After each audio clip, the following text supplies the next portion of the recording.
اس کی مدد کرتے ہیں، یہ نہیں دیکھتے کہ اس میں ہمارا کیا مفاد ہے۔ لیکن فلسطینیوں کو اسرائیلی بمباری میں شہید کیا جا رہا ہے۔ آپ ذرا سوچیں، اپنے آپ سے پوچھیں کہ کیا کوئی مسلمان ملک یا کسی مسلمان حکمران نے یہ جرأت کی کہ وہ ان کی عملی مدد کرے، اپنی فوج ان کی مدد کے لیے بھیجے؟ نعرے بازی تو سارے کر رہے ہیں، ہم بھی کر رہے ہیں، آپ بھی کر رہے ہیں، اور تقریریں بھی بہت ہو رہی ہیں، لیکن ان کی مدد اس لیے نہیں ہو رہی کہ ان کے ارد گرد، فلسطین کے ارد گرد جو مسلم ممالک ہیں اور جن کی حکومتیں ہیں، وہ آپ کو اس کی اجازت نہیں دے رہے۔ آپ ان کی مدد تو کرنا چاہ رہے ہیں، لیکن وہ آپ کو اس کی مدد کرنے کی اجازت نہیں دے رہے۔ ابھی ہمارے ایک بہت ہی محترم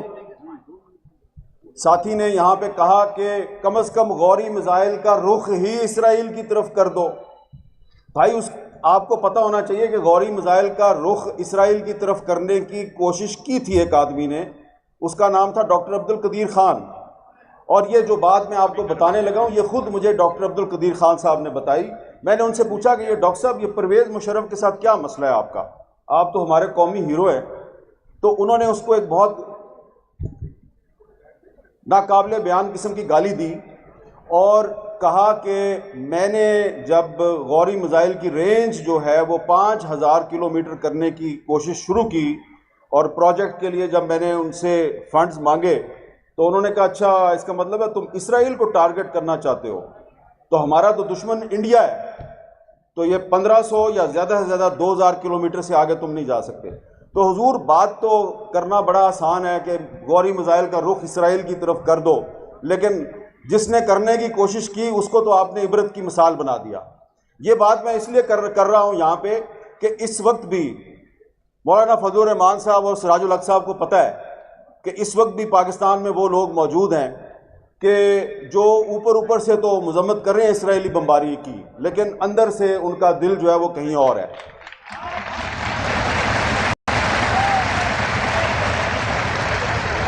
میں کوئی لمبی چوڑی بات نہیں کرنا چاہ رہا۔ دسمبر کا مہینہ ہے،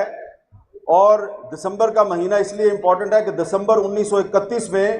شاعر مشرق علامہ اقبال نے مسجد اقصیٰ کا دورہ کیا۔ مفتی اعظم فلسطین مفتی امین الحسین کی دعوت پر انہوں نے وہاں پہ خطاب کیا تھا مسجد اقصیٰ میں، اور پھر بار بار وہ ایک ہی بات کہتے رہے اپنے ساتھیوں کو، مسلم لیگ کے ساتھیوں کو بھی اور عالم اسلام کے حکمرانوں کو بھی یہ کہتے رہے کہ کبھی امریکہ اور برطانیہ پہ اعتماد نہ کرنا، اور خاص طور پہ انہوں نے مسلمانوں سے کہا کہ فلسطین کے بارے میں جو عرب بادشاہ ہیں ان کے اوپر کبھی اعتبار نہ کرنا، یہ آپ کے جو مفادات ہیں ان کا تحفظ کرنے کے قابل نہیں ہے۔ اور یہ بات آج صحیح سچ ثابت ہو رہی ہے۔ اس وقت میں کسی عرب بادشاہ کا نام نہیں لینا چاہتا کہ وہ تم تو بہت کچھ کر سکتے ہو لیکن تم نہیں کر رہے۔ ہم بہت سے عرب بادشاہوں کے نام لے سکتے ہیں جو صرف زبانی بیانات تو جاری کر رہے ہیں لیکن عملی طور پہ انہوں نے کوئی مدد نہیں کی فلسطینیوں کی۔ ہمیں سب سے پہلے اپنے گھر کا جائزہ لینا چاہیے کہ آپ کے اپنے گھر میں کیا ہو رہا ہے۔ اب آپ یہاں پہ اتنا بڑا آپ نے اجتماع کیا ہے، یہاں پہ آپ اچھی تقریریں ہوں گی، قراردادیں منظور ہوں گی، لیکن آج پاکستان کی جو اس وقت موجودہ حکومت ہے اس سے یہ پوچھنے کی ضرورت ہے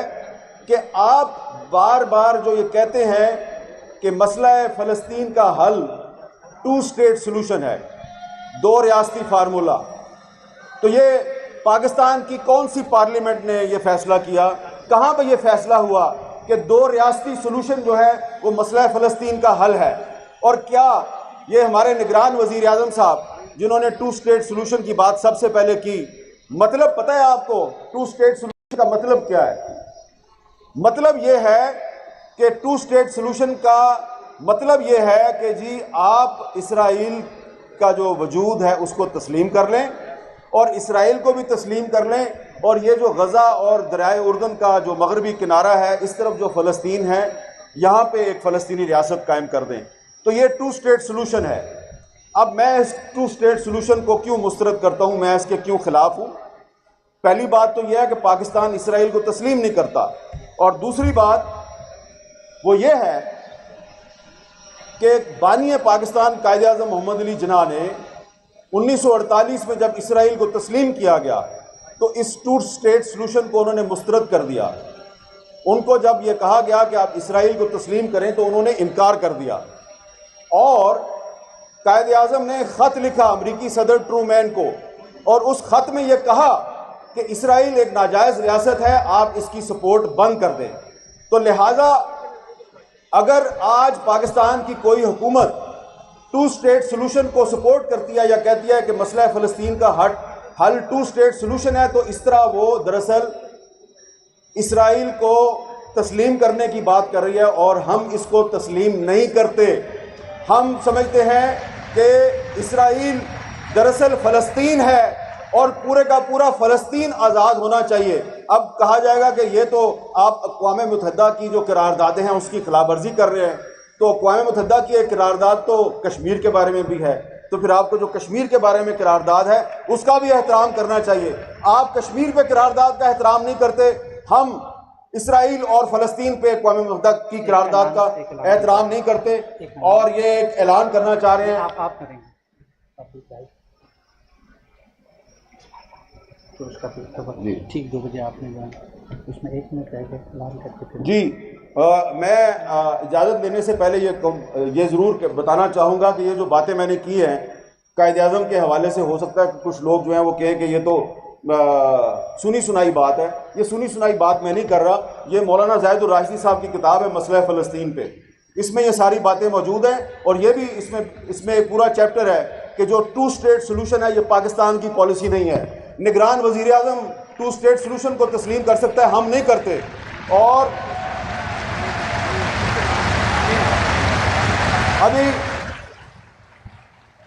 کچھ ہی دیر میں چند سیکنڈ کے بعد حماس کے رہنما اسماعیل ہانیہ صاحب جو ہیں وہ ویڈیو لنک پر آپ کے اس اجتماع سے خطاب کریں گے، اور ہم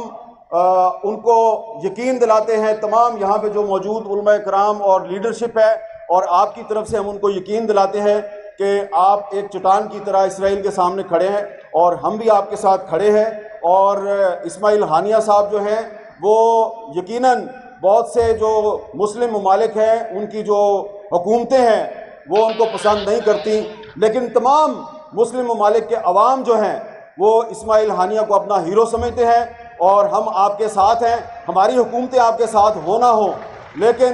ہم سب آپ کے ساتھ ہیں، اور اب کچھ ہی دیر میں اسماعیل ہانیہ صاحب جو ہیں وہ آپ کے سامنے جلوہ افروز ہوں گے۔ بہت بہت شکریہ۔